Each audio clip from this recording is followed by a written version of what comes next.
big welcome from the King Edward's Geography Department.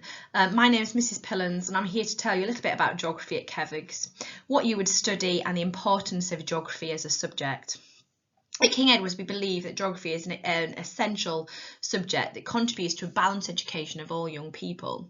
And it provides a means to think about the world in a new way and gives you the knowledge needed to be able to become an active local and global citizen.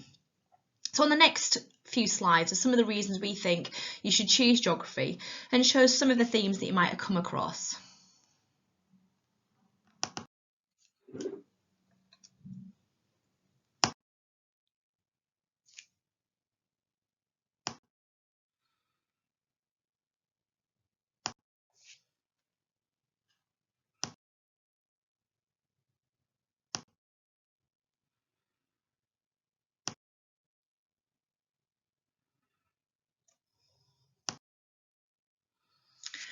So one of the reasons that we think geography is such a great subject to take is it involves the development of a wide range of skills, and some of these you can see on the screen in front of you, and all of which are transferable to other subjects and which are valued at university and in the workspace.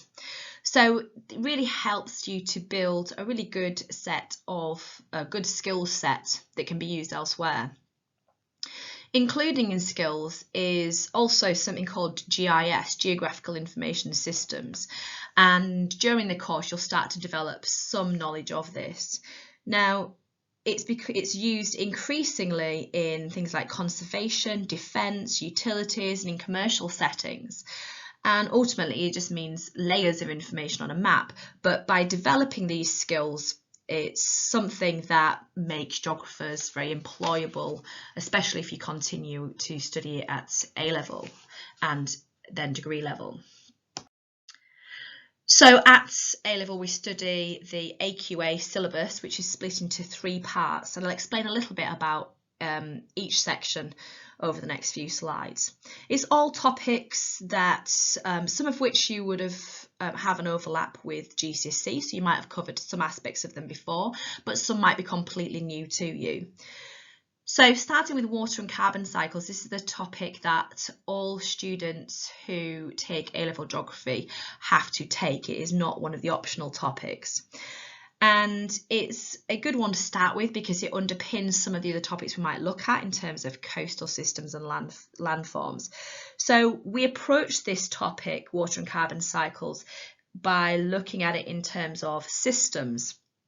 So what inputs, outputs and processes there would be within the carbon and water cycle.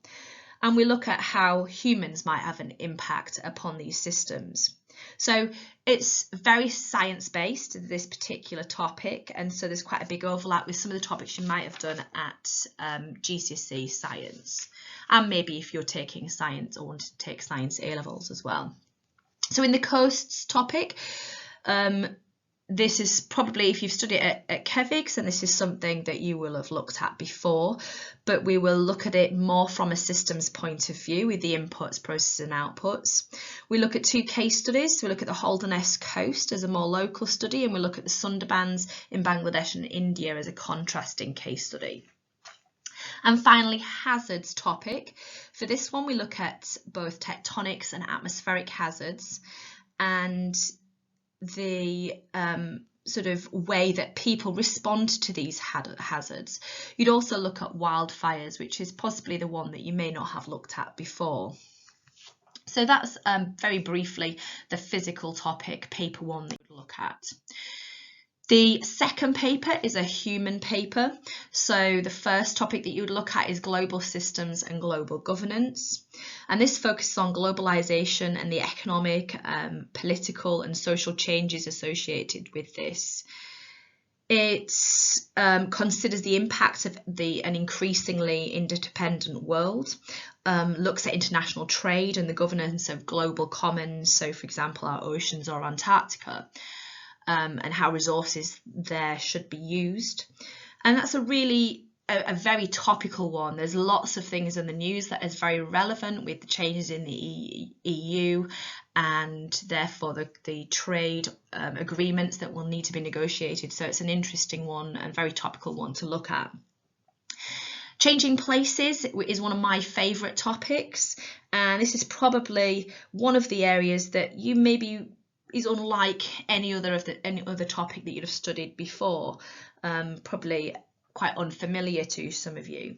And this looks at how people engage with places and consider people's perceptions of place, where that perception comes from, how it might have been developed. So for example, maybe developed a perception of place from things that we've watched in the media. Maybe through just looking at photographs of a place, we might get an idea of what we think that place is like. It also looks at character of place, how that develops, how it might change over time. And to be able to study this, we look at 2 case studies.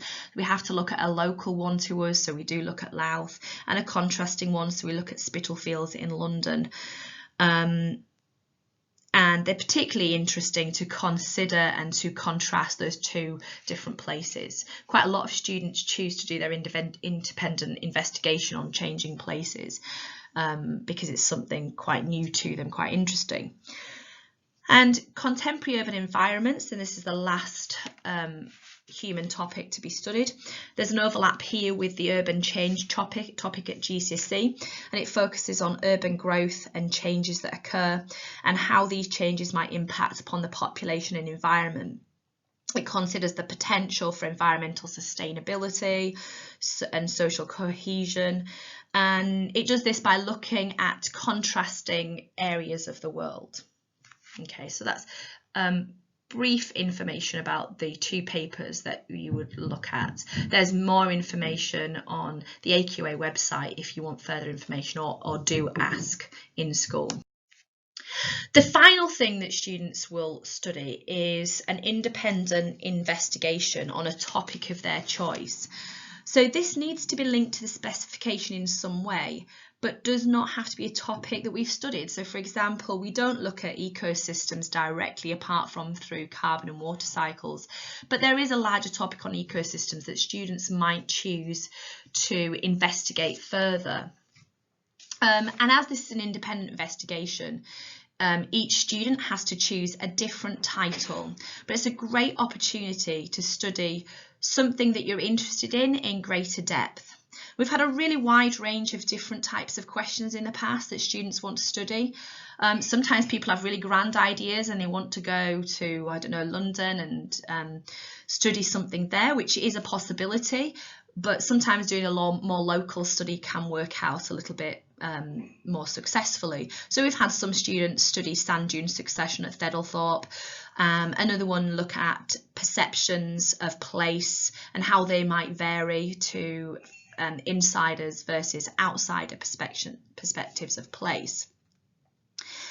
This piece of work is marked in school and then is sent out to the exam board for moderation. And to help students undertake this and be able to understand expectations and to model a piece of fieldwork, they are expected to undertake 4 days of fieldwork, which does include the day that they need to collect their own data. So previously we've done fieldwork in a number of different ways. We've conducted fieldwork ourselves in Hull, Louth, Lincoln, but we've also been to the Field Study Council Centre at Malham for the last couple of years, up at the Yorkshire Dales, which was really successful and a great environment to sort of just visit and inspire us as geographers anyway. We were going to conduct fieldwork with the Fieldwork Academy this year, looking at carbon cycles and looking at some coastal work up at Skegness, but unfortunately due to COVID situation we've had to change that. So at the moment, I wouldn't be able to say exactly where that fieldwork would be done, but there would be some element of fieldwork which would involve some cost. So at A-level, geography is taught by myself. I'm there on the left and looking very enthusiastic about a map of Iceland, and they've also have Mrs. Reeve, who's also on the looking at the map of Iceland, and then we've recently been joined by Mrs. Scarrett DeVay, who's been with us for the last just over a year. So you'd normally have 8 lessons in total, of geography, 4 with each of your teachers, so you'd have just 2 teachers, 8 lessons in total. So to sum up, why geography? Well, it is a valued subject by universities, as you can see by the graphic from the RGS on the right. It shows that even if you'd not consider geography for a degree, there are many routes that geography can take you. And if you do choose geography at degree level, then on the next slide you can see from a display in one of our rooms some of the different routes that geography could take you. One of the good things about geography is that because there is both physical and human geography, and the two papers, it covers both humanities subjects and science-based subjects, and therefore it fits well with whatever subject you are going to take at A level.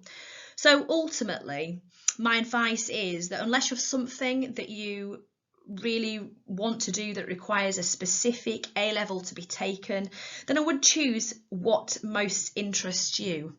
But geography certainly is a top choice and links well with lots of other subjects. So on the screen you can see some things that have been said by our Year 13 students about geography.